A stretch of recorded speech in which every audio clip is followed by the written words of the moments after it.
तो यहाँ पर एक चीज देखने के लिए मिलती है कि परमेश्वर का प्रेम कितना गहरा है।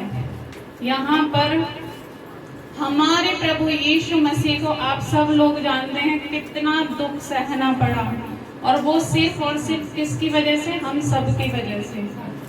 उनको इतना मारा कूटा गया, कांटों का ताज उनको पहनाया गया, पूरी रात उनको दुखी किया गया, उनकी बहुत तरीके से बेइज्जती की गई। जो भी वहाँ पे सैनिक थे उनके मुंह पर थूका गया। उनके अंदर मतलब इतनी भी जान नहीं थी। जब सुबह उनको राजा के पास लाया गया और जब उन्हें क्रूस पर चढ़ाने के लिए क्रूस दिया गया कि अपना क्रूस उठाकर गुलगुता नाम का जो खोपड़ी नाम की जो जगह है वहाँ पर जाना है, ठीक है। वो उनके अंदर इतनी भी शक्ति नहीं बची, इतनी भी हिम्मत नहीं थी कि वो अपना क्रूस उठाकर वहां तक जा पाए, ठीक है। तो यहाँ पर एक चीज हम जो सबसे मेन है वो क्या है? परमेश्वर का प्रेम है। प्रभु यीशु मसीह ने यहाँ पर यह बहुत अच्छी तरीके से प्रकट किया है कि परमेश्वर हमसे कितना प्रेम करते हैं। जैसा कि पवित्र बाइबल के पवित्र वचन में भी लिखा हुआ है ना, परमेश्वर ने जगत से ऐसा प्रेम किया कि उसने अपने इकलौते पुत्र को दे दिया ताकि जो कोई उस पर विश्वास करे वो कभी नाश ना हो। तो यहाँ पर यही चीज है, क्योंकि जब प्रभु यीशु मसीह सूली पर थे तब उन्होंने बोला कि ये लोग नहीं जानते ये क्या कर रहे हैं। यानी रात से जो लोग उन्हें सता रहे थे और जो सूली के पास भी खड़े हुए थे उनके बारे में गलत भी बोल रहे थे, ठीक है, उनकी बेइज्जती भी कर रहे थे, ठट्टा कर रहे थे, फिर भी हमारा प्रभु यीशु मसीह कितना नम्र और कितना दीन था, और जो कि आज भी है। तो यहाँ हम सब विश्वासी बहन भाइयों को एक सीख भी मिलती है। जैसा हमारा प्रभु यीशु मसीह अपने चेलों से कहते हैं ना कि अगर तुम अपने अपराधियों को क्षमा करते हो तो परमेश्वर भी तुम्हारे अपराधों को क्षमा करेंगे। अगर तुम अपने अपराधियों को क्षमा नहीं करते तो परमेश्वर भी हमारे अपराधों को क्षमा नहीं करेंगे। तो यहाँ पर एक सीख है, बहुत बड़ी सीख है हम सब विश्वासियों के लिए कि जो प्रेम, जो क्षमा भावना हमारे प्रभु यीशु मसीह के अंदर थी वो हमारे अंदर भी होनी बहुत जरूरी है। आपको पता है, जब हम प्रभु यीशु मसीह को अपना उद्धारकर्ता मान लेते हैं, जिस दिन हम उनको अपना उद्धारकर्ता ग्रहण करते हैं, उस दिन तक, उससे पहले जो भी जितने पाप अपराध हमने किए उनसे हम सबको क्षमा मिल जाती है, ठीक है। और ये चीज यहाँ पर आकर बिल्कुल क्लियर होती है जब हमारा प्रभु यीशु मसीह बोलता है कि हे पिता इनको क्षमा कर, ये नहीं जानते कि ये क्या कर रहे हैं, ठीक है। क्योंकि किसी के साथ इतना गंदा बिहेव नहीं हुआ जैसा कि हमारे प्रभु यीशु मसीह के साथ हुआ है, ठीक है। तो यहाँ पर जो चीज हमारे प्रभु यीशु मसीह ने हमें सिखाई है, प्रेम करना और क्षमा करना, वो हमें अपने व्यवहार में लाना बहुत जरूरी है।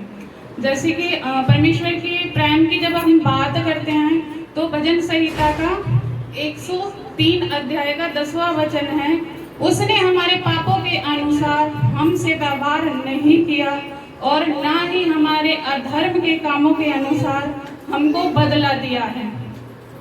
हम सभी को पता है कि हमने कितने पाप किए, कितने अपराध किए। अपराध और पाप में थोड़ा सा डिफरेंस है। अपराध जो मनुष्य के प्रति, मनुष्य के विरोध में करता है, ठीक है। जैसे हम किसी को नीचा दिखाना चाहते हैं, ठीक है, उससे हम बड़ा बनना चाहते हैं, किसी भी तरीके से विरोध करते हैं। और पाप जो हम परमेश्वर के विरोध में करते हैं, परमेश्वर की आज्ञाओं को नहीं मानकर, ठीक है, वो पाप है, ठीक है। तो यहाँ पर ये चीज दाऊद राजा ने लिखी है, उसने हमारे पापों के अनुसार हमसे व्यवहार नहीं किया, यानी हम सब लोग पापी हैं। अगर परमेश्वर चाहें तो हम कोई भी स्वर्ग लोक में नहीं जा सकते, ठीक है। लेकिन हमारे प्रभु यीशु मसीह ने हमारे सारे पापों को अपने ऊपर ले लिया जब वो क्रूस पर बलिदान हुए, सिर्फ और सिर्फ हमारे खातिर।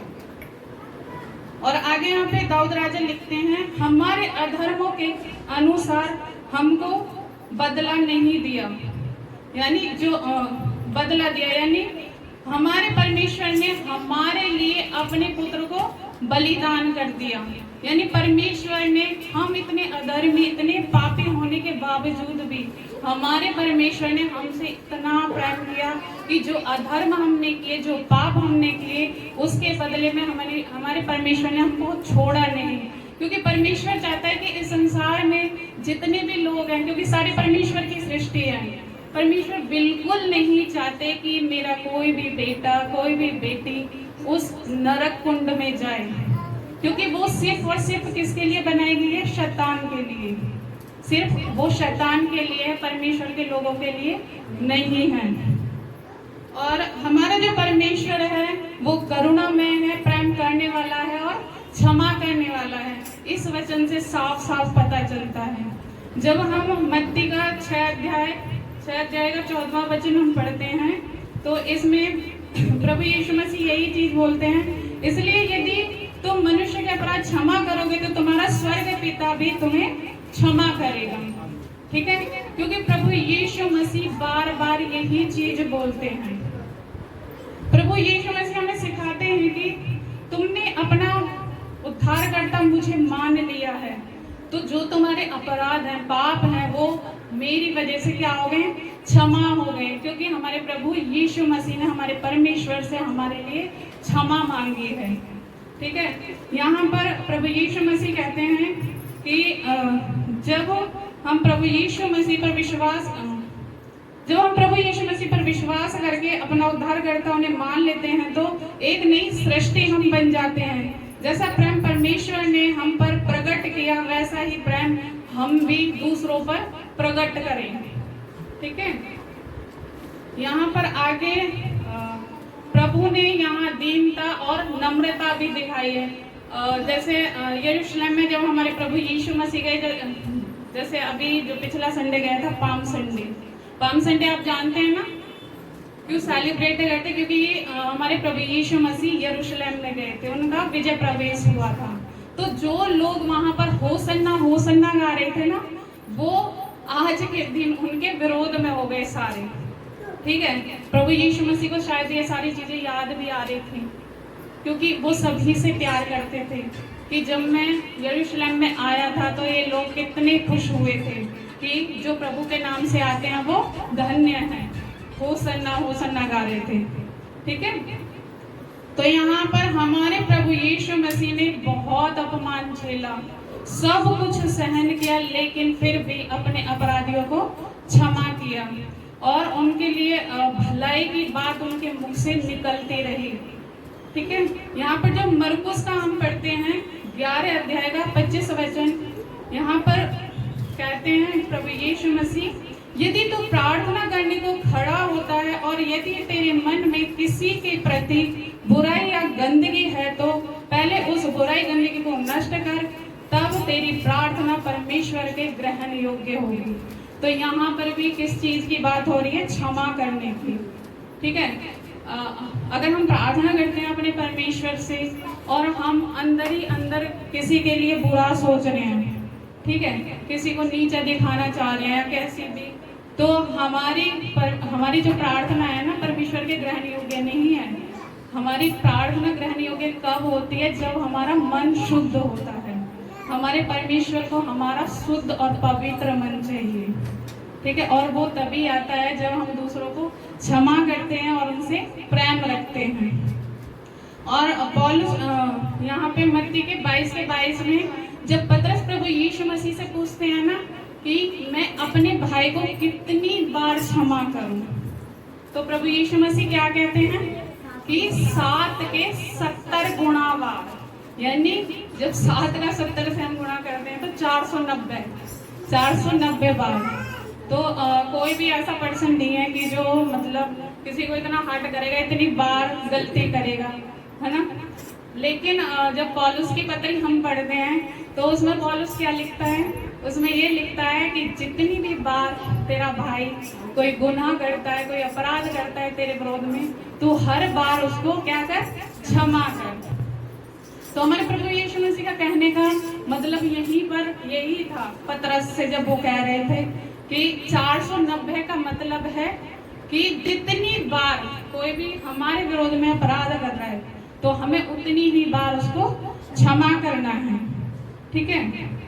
तो आगे यहाँ पर एक चीज और है कि पहला कुरिन्थियों इसका 13 का 1 वचन जब हम पढ़ते हैं, यदि मैं मनुष्य और स्वर्गदूतों की बोलियां बोलूं और प्रेम न रखूं तो मैं ठनठनाता हुआ पीतल और झनझनाती हुई झांझ हूं। यहाँ पे पौलुस ये चीज कहता है, ठीक है। अगर हमारे मन में किसी के लिए आदर नहीं है, प्रेम नहीं है, क्षमा नहीं है, तो उस चीज का कोई मतलब नहीं है। चाहे हम कितने भी बड़े विश्वासी क्यों ना हो, चाहे हम कितना भी वचन क्यों ना पढ़ते हो, चाहे हम कितना भी प्रचार क्यों ना करते हो, उस चीज का कोई मतलब नहीं है, ठीक है। तो हमें अपने मन को पवित्र और शुद्ध बनाना है। और यहाँ पर एक चीज और है कि प्रभु यीशु मसीह ये बोलते हैं ना कि पाप और पाप के कारण से दूर रहो।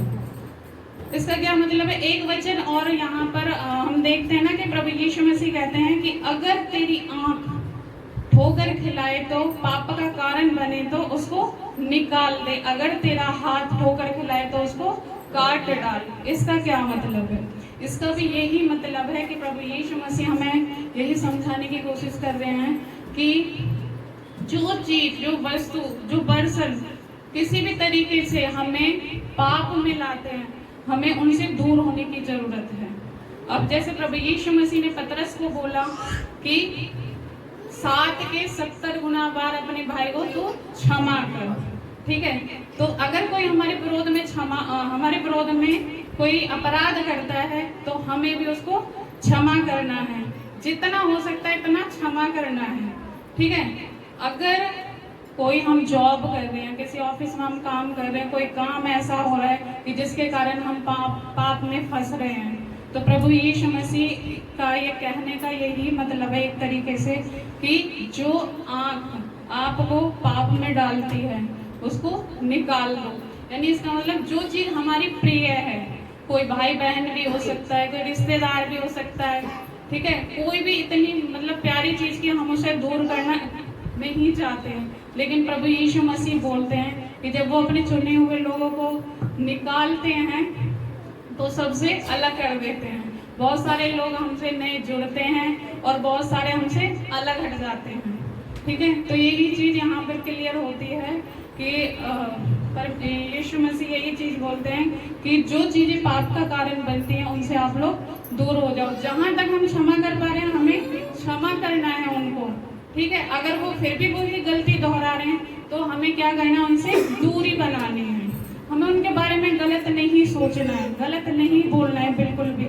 या अगर उनके साथ कुछ गलत हो रहा है तो हमें खुश होने की जरूरत नहीं है, हमें उनके लिए प्रार्थना करनी है, ठीक है। तो ये सीख हमारे परमेश्वर, हमारे प्रभु यीशु मसीह ने हमें दी है। यहाँ पर ये हर एक विश्वासी के लिए बहुत अच्छी सीख है कि हमें अपने व्यवहार में परमेश्वर ने जैसे प्रेम रखा, परमेश्वर ने जैसे सबको क्षमा किया, उसी रीति से हमें भी अपने व्यवहार में लाने की जरूरत है, प्रेम और क्षमा, ठीक है। तभी हम प्रभु यीशु मसीह के अच्छे बेटा और अच्छी बेटी बन सकते हैं। एक अध्याय में पढ़ूंगी, इसमें थोड़ा सा और क्लियर होगा, ठीक है। आपको निकालने की जरूरत नहीं है, मैं ही पढ़ देती हूँ। ये रोमियो का 12 का 14 अध्याय से 21 तक मैं पढ़ूंगी, तो प्लीज आप लोग ने ध्यान से सुनना, ठीक है। अपने सताने वालों को आशीष दो, श्राप ना दो। आनंद करने वालों के साथ आनंद करो और रोने वालों के साथ रो। आपस में एक सा मन रखो, अभिमानी ना हो, परंतु दीनों के साथ संगति रखो। अपनी दृष्टि में बुद्धिमान ना हो, बुराई के बदले किसी से बुराई ना करो। जो बातें सब लोगों के निकट भली हैं उनकी चिंता किया करो। जहाँ तक हो सके तुम भरसक सब मनुष्यों के साथ मेल मिलाप रखो। हे प्रियो, बदला न लेना, परंतु परमेश्वर के क्रोध को अवसर दो, क्योंकि लिखा है, बदला लेना मेरा काम है, प्रभु कहता है, मैं ही बदला दूंगा। परंतु यदि तेरा बैरी भूखा हो तो उसे खाना खिला, यदि प्यासा हो तो उसे पानी पिला, क्योंकि ऐसा करने से तू उसके सिर पर आग के अंगारों का ढेर लगाएगा। बुराई से ना हारो, परंतु भलाई से बुराई को जीत लो। हालेलुया। इसमें जब हम इस पर मनन करते हैं ना, इस वचन पे, तो सारी चीजें क्लियर हो जाती हैं एकदम। ये वचन जब हम अपने साथ लेकर अपनी लाइफ में चलते हैं ना, क्योंकि परमेश्वर के जो भी बेटा बेटी हैं उनके जीवन में वचन का होना बहुत जरूरी है। वचन के अकॉर्डिंग ही हम चलते हैं। ये जो पवित्र वचन है हम सब लोगों के लिए है। जब इस वचन को हम मनन करते हैं और अपनी लाइफ में हम लाते हैं तो बहुत सारी ऐसी चीजें क्लियर होती हैं जो हमारे लिए पहले बहुत गलत थी।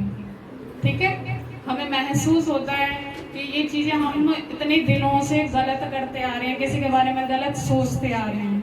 तो यहाँ पे जैसे लास्ट में पौलुस लिखता है ना, बुराई से ना हारो, परंतु भलाई से बुराई को जीत लो। हमारे साथ कोई कितना भी गलत कर रहा है उसको क्षमा करो, क्षमा करते रहो।